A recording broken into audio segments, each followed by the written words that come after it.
assainissement c'est vrai que compétence.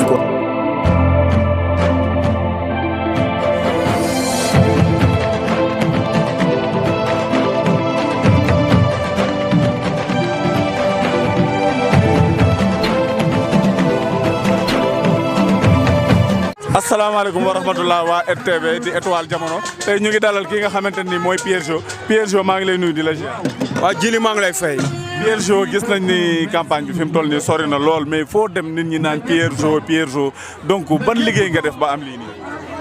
waaw avant tout Jili dama leen di remercier ci interview bi nga xamante ne yéen koy def ak seen liggéey bu mucc ayib bi ngeen di def mais di wax rek sant yàlla parce que damay naan lii nekkul suñu jëmm ji mais yàlla suñu borom peut-être moo ko dogal ba tey fu ñu tourné ñu naan Pierre Jo mais aussi tamit dafa am benn équipe bu nekk ci ginnaaw parce que Olof Ndiaye moo naan lu yëngu lu ko yëngale ko pour doole tey su ma toogee tey ba ñuy tudd sama tur ci biir élection locale yi dama jàpp ne il y a une grande équipe derrière bi nga xam ne moo constitué la coalition Defar sa Gox et c'est l'occasion pour moi vraiment ma remercier leen jaajëfal leen parce que tey suñu yegsee fii tey ba tey ñu mën a tudd tey la coalition Defar sa Gox c'est parce qu'il y a une équipe dynamique tey l'ensemble des partis politiques et mouvements qui constituent cette grande coalition yàlla def ñu jiital ma teg ma ci kanam mais damay naan lépp ñoom la ma delloowaat leen ko ñoom. macha allah Pierre Jo mais tey dañu lire sa programme ñu ni tëll rek gis assainissement lan la loolu da nga yàgg Joal xam fi métti wala lan parce que yow fi gën a métti ci Joal foofu nga commencé ñuy laaj ndax tey Pierre Jo bu àggee ci boppu mairie bi ndax pare na pour saafara loolu. waaw Djily je pense que cette question dafa am solo ñun li may tàmm di wax dëkk soo fa dëkkee nga yàgg fa di fay dund soo xamul jafe-jafe askan wi war nañ la ko mën a laaj rawatina nga nekk politicien kon ñun dañu jàpp ne ba ñu amee engagement tey dugg ci langue politique rawatina ci élection locale yi pour samp suñu ndënd pour doon si candidat dañu jàpp ne tey il faut que ñu saytu jafe-jafe askan yi te jafe-jafe askan bu si njëkk moo nekk assainissement balaa nga koy xam nawet jot nga gis mbënd bi nu nit yi di dundee surtout les quartiers périphériques les quartiers de l'extension comme ni ma koy tàmm di waxee moo xam cité lycée moo xam xaar yàlla moo xam Amdala moo xam Daaru Salaam moo xam Xelkom moo xam cité lycée kon tey ba ñu jàngatee jafe-jafe yooyu ñu ne tey c'est vrai que Joal priorité dafa bëri urgence yi dafa bëri mais bu si njëkk suñu bëggee population bi ñu dimbaleen si jafe-jafe yi assainissement moom war a mën a bokk suñu priorité moo tax ñu jiital assainissement mu doon suñu priorité ñu gàlloo ko fas yéene ko andi si ay saafara en collaboration nag avec notre premier partenaire qui est l'État. assainissement c'est vrai que compétence transférée la mais am na fu muy toll vu le budget communes yi mënuñu ko gàlloo moo tax nag dinañu def un plaidoyer fort une fois à la tête de la mairie inchallah on va faire un plaidoyer fort pour que li nga xamante ne état mu ngi koy liggéey ci wàllum assainissement mu ñëw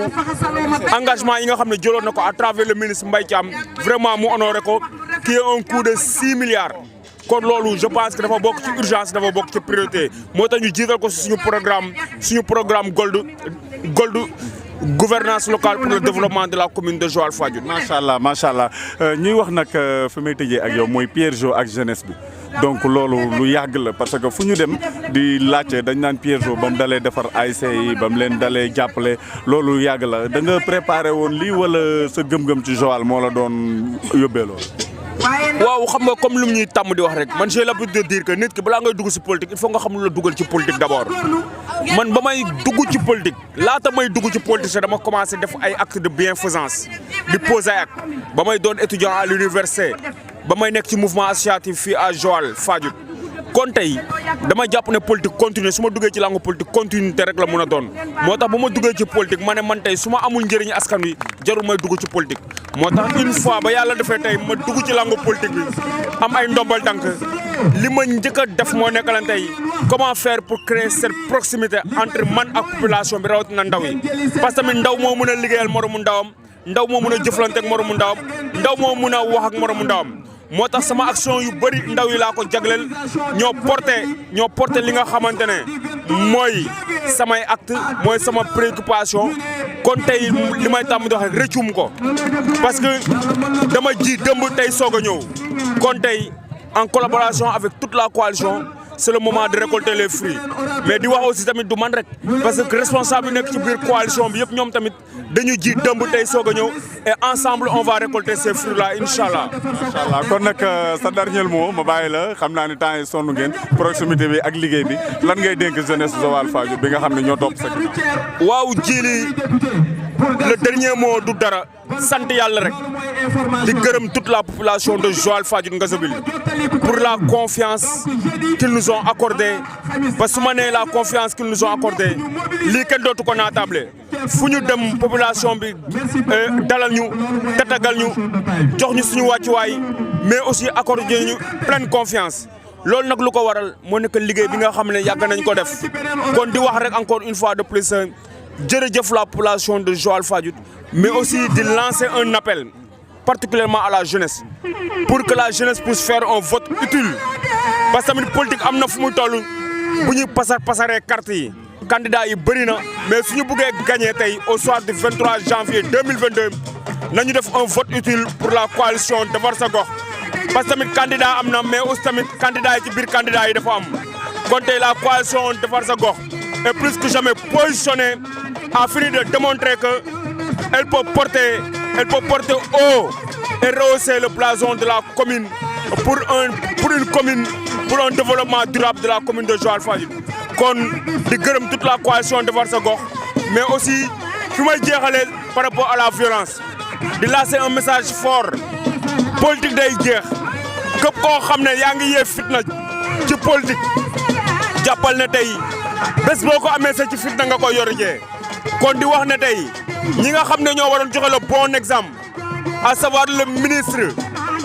du pétrole et des énergies parce que je le cite nommément parce que acte de violence moom moo ko perpétré les actes de violence ont commencé par son camp di koy wax ne tey ils n'ont qu'à garder leur sérénité parce que yàlla noppi na kay jëli dëkk bi yàlla def na ko pare mais nañ ko def ci dal nañ ko def ci fair play et que le maire gagne au soir du 23 janvier 2022. mu nekkoon Pierre Jo nekk candidat fii ci maire Joal Fadiouth bi ñu am ak moom interview gis ngeen li mu laaj mooy jeunes yi nañu dal nañu teey nañu voté ci jàmm pas de violence fii nga xamante ni mooy Pierre Jo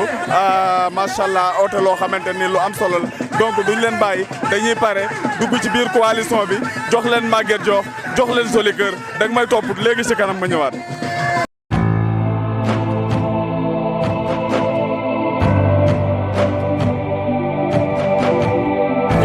Assainissement, c'est vrai que compétence